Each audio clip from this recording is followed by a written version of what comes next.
कसं आहे बघा ना, गुगल मॅप ना कधीच तुम्हाला सांगत नाही का तुमचा रस्ता भटकलाय, तुम्ही चुकीच्या रस्त्यावर चाललाय, किंवा तो तुम्हाला काहीच सांगत नाही रॉंग रॉंग रॉंग असं पण ओरडत नाही. तो त्याचं डायरेक्शन ना अशा प्रकारे बदलतो की तुम्ही बरोबरच्या रस्त्यावरती आपण्याप जाल. तो त्या ट्रायंगलमध्ये असं डायरेक्शन करतो की पुढून गेलात तरी तुम्हाला तुमचं डेस्टिनेशन तरी तुम्हाला तुमचं डेस्टिनेशन भेटणार आहे. तुम्ही अजून पुढून गेलात तरी तुम्हाला तुमचं डेस्टिनेशन भेटणार आहे. पण माणसं बघा ना कशी आहेत. माणसाला असं वाटत असतं की अरे आपण चुकीच्या रस्त्यावर आहे, अजून आपण आमच्या डेस्टिनेशनवर पोहोचत. माणसासमोर ध्येय फक्त एकच असतं, त्या डेस्टिनेशनवर पोहोचण्याचं. आणि जेव्हा आपले रस्ते चुकतात तेव्हा मॅपसुद्धा ना आपल्याला आपल्या डेस्टिनेशनवर पोहोचण्यासाठी ना चुकलेल्या रस्त्यांमधून सुद्धा योग्य रस्ता दाखवत असतो. मग तुम्ही विचार करा, आपल्या आयुष्यात हीच गोष्ट तुम्ही तुमच्या आयुष्याशी कनेक्ट करा ना. जर आपल्या आयुष्यात आपले रस्ते चुकले, आपली पावलं चुकली, तर आपण काय करतो? आपण त्याच रस्त्यांवरती पुढे पुढे पुढे पुढे चालत राहतो. पण एक वेळ अशी येते ज्या वेळेला आपण आपल्या योग्य रस्त्यावरती येतो आणि तो गुगल मॅप आपला नसतो बरं का. तो मॅप कोणाचा असतो ते मला माहीत नाही, पण आपण आपल्या मार्गावरती परत येतो आणि आपलं जे ध्येय असतं, आपल्याला जिथे पोचायचं असतं तिथे आपण पोचून जातो. बरोबर आहे की नाही सांगा? मग जर रस्ता चुकला तर मॅपची वाट बघत बसण्यापेक्षा आपल्याला जर कळत असेल का आपला रस्ता चुकतोय, तर आपण आपल्यालाच समजून योग्य रस्त्यावरती गेलं पाहिजे.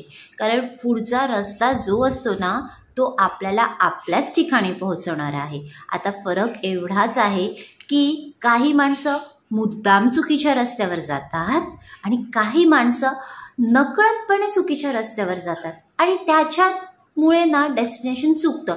पण या दोन्ही गोष्टीत ना फरक आहे. एक बाजू अशी आहे जी आपण स्वतः निवडतो चुकीच्या रस्त्यावरून जायची, आणि दुसरी बाजू अशी आहे की ती अजाणतेपणी माहीत नसल्यामुळे आपण चुकीच्या रस्त्यावर जातो. पण दोन्ही रस्ते जरी चुकलेले असले ना तरी एका वळणावरती येऊन ना त्या दोघांनाही कळतं की रस्ता चुकीचा आहे. त्याच्यामुळे ना आपणच ना रस्ता बदलला जातो. आता हा रस्ता कोणता, कसा आयुष्याच्या वळणावरती तुम्ही कनेक्ट करतात हे मी तुमच्यावर सोडते बरं का. जर तुम्हाला माझी एक गोष्ट आवडत असतील, काही अनुभव आवडत असतील, तर तुम्ही माझ्या चॅनलला सबस्क्राईब नक्की करा. बाय. गोष्ट फार सोपी आहे. जर तुम्हाला कोण वाईट म्हणत असेल ना तर त्याला वाईट म्हणू दे. का माहिती आहे? कारण तुम्ही खूप चांगले आहात हे ऐकण्यासाठी सुद्धा ना तुम्हाला मरावं लागतं. आणि मेल्यानंतरच माणसं अशी म्हणतात की बाई ग ती खूप चांगली होती ग, बाई ग खूप चांगला होता ग तो, बिचारा गेला, बिचारी गेली. त्याच्याशिवाय कोणतीच व्यक्ती या जगात नाही जी तोंडावरती कोणाला म्हणत असेल की ही चांगली आहे. माझ्या तर परिचयात अजून एकही नाही. तुमच्या असेल तर अशा व्यक्तींना, अशा लोकांना ना तुम्ही जपून ठेवा.